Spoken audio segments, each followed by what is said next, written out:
სალამი, მოგესალმებით, ვაგრძელებთ ჯონ მაკარტურის საუბრების ქართულ ენაზე ატვირთვას. ეს არის ბიბლიური კითხვები და პასუხები, რომელიც ჩაწერილი იქნა 1985 წლის 5 ოქტომბერს. ჩვენ გადავედით 33 ნაწილზე და ეს 33 ნაწილი გაყოფილია A და B-თ. კიდევ იმიტომ რომ ეთყობა ტევადი არის, არ ვიცი, ერთ დღეს შედგა ეს თუ განსხვავებულ დღეებზე.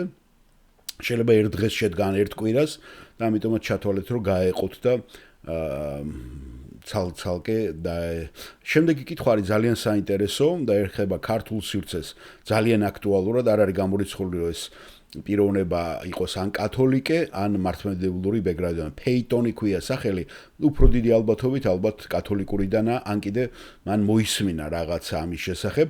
პროტესტანტულში ნაკლებად არის ლაპარაკია იმაზე თუ 64-ში ჩვენი სულები რამ მდგომარეობაში არიან, შეუძლიათ მათ დაინახონ აქ დედამიწაზე მიმდინარე მოვლენები და განსაკუთრებით ის კითხვას ასვავს დიდი ურვა, დიდი გასაჭირის პროცესები. შეიძლება რომ ჩვენ დავაკვირდეთ 64-დან აქ და იქნება რამე გავლენა ჩვენს ლოცვებს.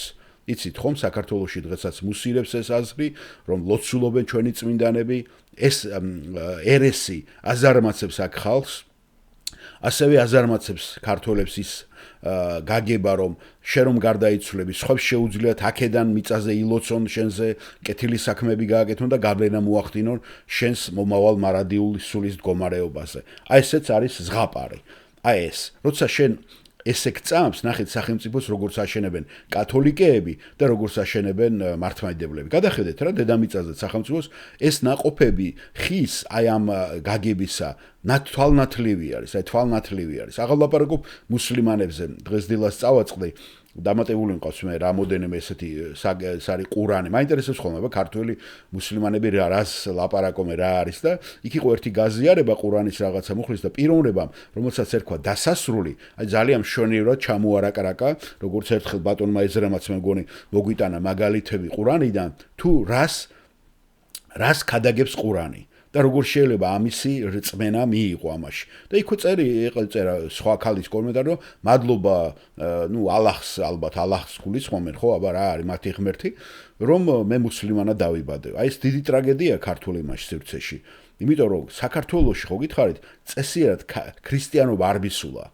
და როდესაც აქ აჭარაში და ძირითადად აჭარა არის, ხომ აღარ ლაპარაკობ აზერბაიჯანული, რომელიც ჩვენი მოსახლეობა არის და ვერანვერ გააქრისტიანეს. პირიქით, უფრო მეტი ისლამს უბრუნდება და არა გააქრისტიანებას, იმიტომ რომ ქართული ეს გაგება ქრისტიანობაზე ეს არის ნაციონალური, გესმით? ეს არის წმინდა ნაციონალური და ეს აფრთხობს ადამიანებს, უმცირესობებს ასევე, ხო? და აჭარლებმაც ახლა როდესაც გადახედეს ალბათ და მოტყუებით მოატყუეს და არაიმდენი ძალადობით, ხო? ოსმანეთის პერიოდში ხომ გადაჭდნენ იმაში განსხვავება ვერ დაინახეს და მე უკვე ქართული ეს ეროვნული მენტალიტეტი ტოლერანტობდა ამას. ძალიან ბევრმა მეფეებმა მიიღო, იმიტომ რომ ირანთან ჰქონდათ კავშირი, იცით ხო, ასევე აქედან თურქები და იცვლიდნენ ამ სარწმუნოებას თუ ჩაიხედებთ კარგად ისტორიაში და სახელებს და გვარებს იტოვებდნენ, გესმით, თავის გადასარჩენად და ამას აკეთებდა ოსმანის იმპერია ძალიან ვერაგულად, განახოცვაჟილეთით, არამედ იმითი რომ ტაქსაციებს შეუმსუბუქებდა ვინც მუსლიმანობას მიიღებდა და მეც ჩემ თავზე განვიცადე, ჩემმა მეგობრებმაც განიცადეს ეგ, როცა ცხოვრობდი თურქეთში. ისინი დაძალებით არ გაიკეთებენ, მაგრამ ისეთ შემოგთავაზებენ, ისეთ პირობებს, გესმით, რომ ადამიანები გადაჯდებიან და ცხოვრების გასაუმჯობესებლად მაგას აკეთებენ. ხედავთ, იმიტომ რომ დიდი იმპერია იყო, იპყრობდა ყველას და წარმატებული იყვნენ იქ მამლუქებიც და ყველანიც მათ კარზე, ხომ იცით არა? და წარმოგიდგენიათ როგორი ზაკრული პოლიტიკით აკეთებდნენ, არახოცვაჟილეთით და ძალიან ბევრი იქიდანაც აღმოსავლეთ ბულგარეთს აყავს ძალიან ბევრი მუსლიმანი იცოდეთ. ასევე იცით სერბებს აყავთ ხო ბოსნიაში და კოსოვოში. და როგორ მოხდა მათი ისა არა შიშით იმდენად ოსმანის იმპერიის, არამედ აი ესეთი ზაკრული გეგმით. იმიტომ რომ ხო გითხარით ქრისტიანობა რომელიც მათ წამდათ ეს არ იყო ჭეშმარიტი ქრისტიანობა. შენ თუ ჭეშმარიტ ქრისტიანობას გაიგებ და ლაპარაკია ნახეთ ესეთ ნიუანსებზე. ეს არ არის პატარა ნიუანსი. როცა იცი რომ გარდაცვალების შემდეგ აი ბიბლიას მარტო ბიბლიას რო დაუჯერებ, ხო? ბიბლია მარტო ამბობს რომ გარდაცვალების შემდეგ ჩვენ ან ქრისტესთან მივიდივართ, ან ღმერთის გარეშე დავრჩებით. აღარ არსებობს. უბრალოდ საბოლოო განჟა იქნება და საბოლოო მიეცემათ ესე თქვა ჯილდოები ქრისტესთან ყოფებს სხვადასხვა და სხვადასხვა სახის დაჟა მარადიულ ცეცხლის ტბაში. ეს არის და ეს ბიბლია რასაც ამბობს. და დანარჩენი ყველაფერის განსაწმენდელი პურგატორის რო ეძახიან კათოლიკეები და საქართველოში რაღაცა მიძინების მდგომარეობა, რაღაცა ისეთ მდგომარეობაში ყოფნა, საიდანაც გავლენა შეუძლია ისევე შენ ნათესავებს, აქედან დედამიწაზე გააკეთონ შენს მომავალ ბედზე. ეს არის ტყუილი და სიცრუე. და როცა ადამიანმა ეს იცით როგორი ცხოვრები ცხოვრობს, ღვთის მოშიში ცხოვრებით. აი აქ ახლა კანადაში შეიძლება ბევრს არ წამდეს ეს ქრისტიანობა და ბევრი არ იძახდეს, მაგრამ ინტუიციურად, ინსტინქტურად ისი არიან გაზრდილები ესენი, რომ კანონის შიში არიან მოთავსებულები. გესმით, კანონის შიში აქვთ. და საიდან მოდის? აი წინაპრების გაგება იმისი, რაც მათ ჰქონდათ. რომ კანონის შიში აქ რომ არ მოიტყუო და არ მოიპარო, ამაზე არის მთელი კანადის ეკონომიკა აგებული და უმეტესობა აქ არ ცრუობს და არ იტყუება, რომ იცოდეთ. აი მე შემიძლია გითხრათ და ძალიან ბევრ საკითხში ჩანს ეს.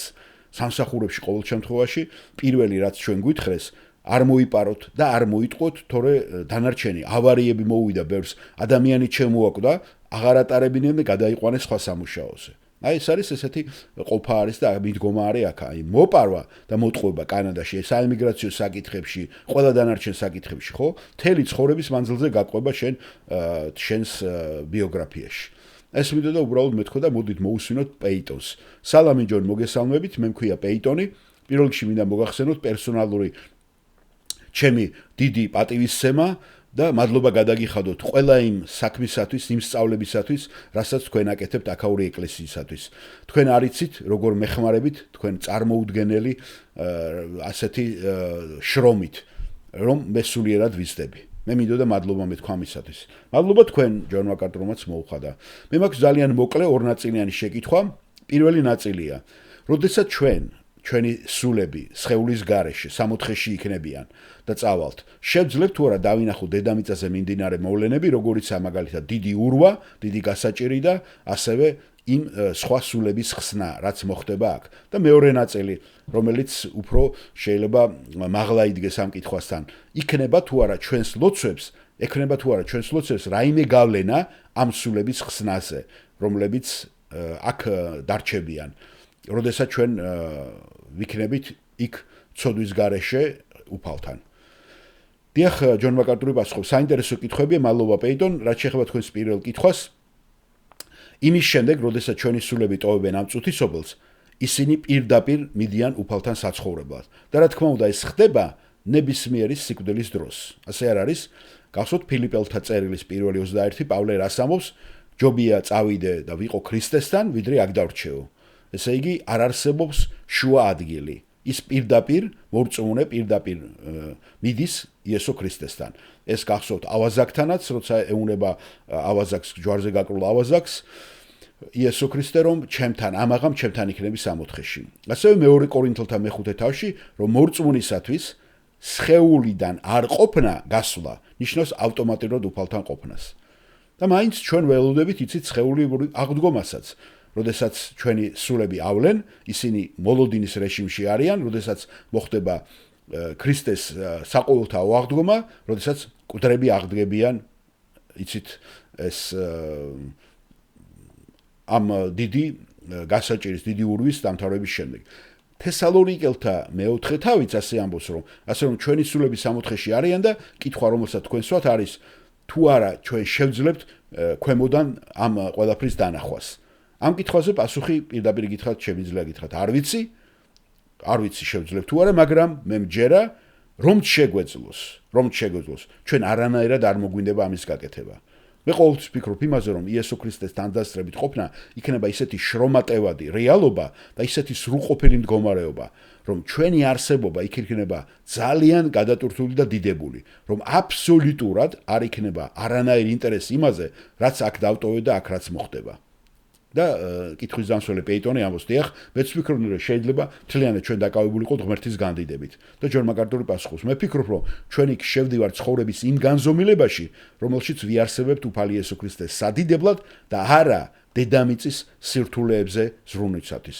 ასე რომ ვფიქრობ, უფალთან შრომატევადი საქმეა გასაკეთებელი და როგორც კი შევალთ ამაში, ბიბლია ამბობს, როგორც კი უფალთან ვიქნებით, ჩვენ როდესაც მივდივართ მასთან, მე ვფიქრობ, იქნება ზიარება აღდგომილ განდიდებულ ქრისტესთან და ყველა სხვა წმინდანთან, რომლებიც იქ არიან. რომელსაც ჩვენი გვიცნობთ აქედან ბიბლიიდან, მაგრამ არ გვინახია, არ შეხვედრივართ ფიზიკურად.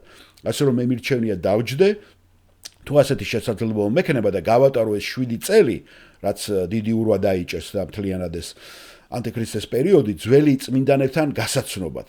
ვიდრე აქ დავრჩე, ჩემი გონება აქ დარჩეს და აქ ვიხედო და დაკავებულიყო ვიმით იქ, აქ რა მიწაზე აქ რა მოხდება. ჩემი ერთგვარი შინაგანი გზნობაა, რომ ეს რაც ხდება სამყაროში, ჩვენ აქ რაც მოხდება ამ სამყაროში, ჩვენ საზრუნავს მიღმა იქნება. და ალბათ ჩვენ ხედვის შესაძლებლობასაც კი აღემატება. არ ამგონია, რომ ჩვენ დავინახოთ და ჩვენ შეგვეძლოს ამის დანახვა. არ ვიცი გვჭირდება თუ არა ჩვენ ამის ორის გაყოფა, მაგრამ ეხლა მეორე კითხვა. ეხებოდა ლოცვას სულების გადარჩენისათვის, ხომ? დიახ, წმინდა წერილში არაფერია, აბსოლუტურად არაფერია ნათქვა მის შესახებ, რომ სამოთხეში ვინმე რაიმე ლოცვის უნარი ქონდეს და აკეთებდეს ამას. გასაგებია? დიახ, დიდი მადლობა, მაგრამ ბევრი იქნება ქება, უფლის ქება და მისთვის სიმღერა.